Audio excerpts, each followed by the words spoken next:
Hi there, Caitlin here, and today I'm going to introduce you to portfolios on ClassDojo. We're going to start by going to your Launchpad on web by going to teach.classdojo.com. Once you're logged in, click on your class and then click Portfolios at the top.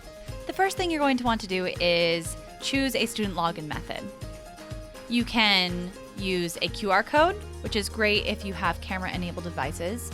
You can use a text code, which is great if you have devices that don't have cameras or you're one-to-one on devices. And my favorite is Google Login. So if students have their own Google accounts, really easy for them to log in with their Google logins on Chromebooks. You can change this at any time by clicking Student Login on the left and clicking Change Sign-In Method. Now let's see what this looks like on the student side. You're going to have students go to dojo.me and choose their sign-in method. Once a student scans the QR code, all they have to do is select themselves from the class list and they will be in their account. There you can see the different ways that they can post their portfolios via photo, video, draw, upload a file, or journal. We're going to click on this activity and you'll notice that instructions will be displayed on the left and on the right is where the student can complete the assignment. Once students have completed their work, they can click Save. Students will see their post here. They'll also notice that there is a little clock symbol to show that it is pending. So let's head back to the teacher side to see what this looks like for teachers.